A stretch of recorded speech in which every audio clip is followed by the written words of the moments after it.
Hello and welcome back to my channel. It's been a good week for me because I've had a week off work, which always helps.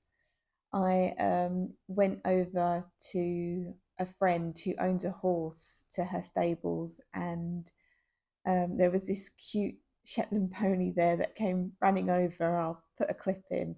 It was just so lovely, and yeah, just nice to interact with the animals.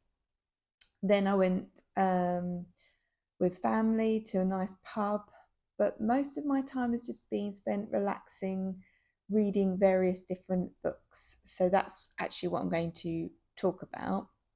I'm actually surprised that I got through the bulk of my to be read pile, but somehow it has grown again. And as I've read one book, I've added another one.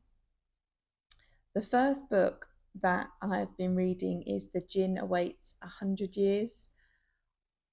I thought this book would be a good summer read because it's based in South Africa, and I thought the history of the house would be the story, but actually, this is more of a ghost story, a haunting. Jinn actually means spirit, so it makes sense. But I was surprised where the story is going. It's about a young girl, Sana, whose father has rented an apartment within this big house. Sana is haunted by her dead twin sister. The house is haunted too. She kind of senses it, but the house definitely senses her. Then the story goes back to when the house was a single house run by servants and the wealthy people that occupied it. That's about as far as I've got so far, but I'm intrigued by the story and the characters are compelling. So if you like spooky, supernatural stories, I think you'll enjoy this. Another book I'm reading is Jane Austen's Garden. I can only attribute all of these books about Jane Austen being the 250th anniversary of her birth. Every avenue of interest, from her clothes to the books she read, food she ate, and now plants/gardens she wrote about, is of interest. It is a testament to her talent, but I think it's also a very telling statement on us and our present time. There is no doubt that life as we know it looks uncertain at the moment. Jane Austen too lived through uncertainty during the Napoleonic Wars. It brings to the forefront of simple pleasures in life, such as nice food, caring for a garden, socializing with loved ones. And these books just bring it home, and it's why I enjoy these books so much to read. So, yeah, I'm working my way through that. I've also started reading The Kitchen Cabinet by Annie Gray. I didn't know it was a radio show. I'm guessing on BBC 4, Radio 4, or maybe even 4 Extra. But that is what the book is centered around. So every month of the year and what food celebrations come from it. They also travel to a place within the UK and discuss the food related history. Lots of ideas on food items themselves. So far, very interesting and entertaining, and I'm definitely going to listen to the radio show when I have a chance to.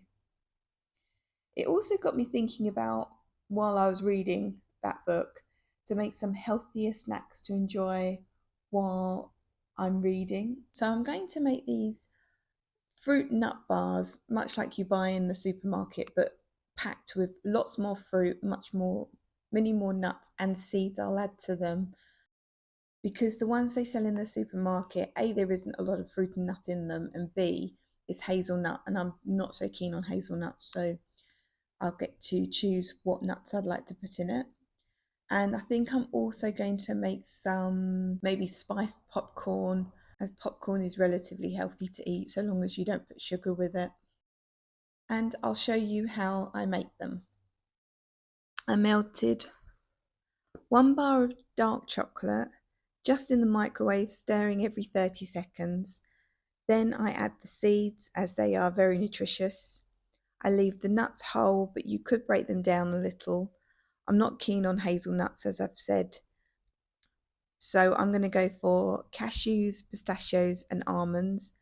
And finally, I'm going to put in a bag of mixed dried fruits, sultanas, raisins, etc., and cranberries mixed together. And then I'm going to try and make them into little sticks to make them easier to eat. But as you can see, I've still got a load of mixture left, so I'll also make discs of them as well. I just think the sticks will be much easier. They're almost like thin bars of chocolate, but we'll see how they turn out. For the popcorn, I'm going to melt 2 tablespoons of butter, roughly, and add some spices. I think I'll go for paprika, turmeric, and cumin. I'm going to add half a teaspoon of salt as well. Let the butter melt and infuse with the spices and the salt. Then I'm just going to add the popcorn kernels to the saucepan and let the heat pop the corn and get coated in that spicy butter. But now it's time to face reality and accept I have to go back to work tomorrow. So I need to choose what I'm going to wear. As you can see, the weather isn't looking too great, but I'm hearing news that it is going to warm up tomorrow. So with that in mind, I need to choose an outfit which isn't going to be too warm, but on the off chance that the weather does remain like this, grey and cold, I can still layer up to add that warmth in. So let's go and look at my wardrobe. Right, so I'm going to go for this black dress by Nobody's Child and just a simple white t-shirt underneath it. And then I can always add a cardigan or a blazer over the top just to add warmth should it still be cold. Hopefully it's going to be warm tomorrow. I could also add tights to it as well, but we'll see what it's like in the morning. But that is outfit number 1 done.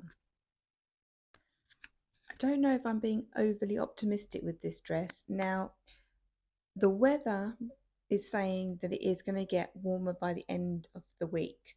So hopefully this will make sense if the sun's out.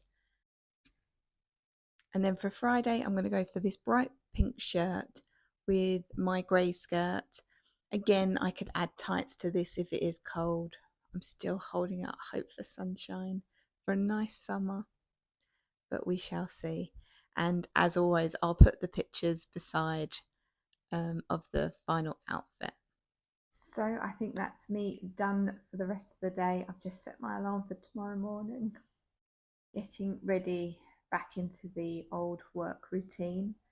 So my last few hours of freedom for this afternoon will be enjoying my snacks.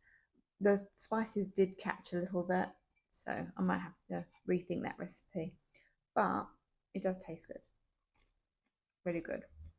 So who knows? I'm going to enjoy that and my little chocolate sticks while I get in another couple of hours of reading, and then it's bed. So thank you so much for watching. I hope you have a lovely weekend ahead of you, and I will see you next week for another video. Take care now. Bye.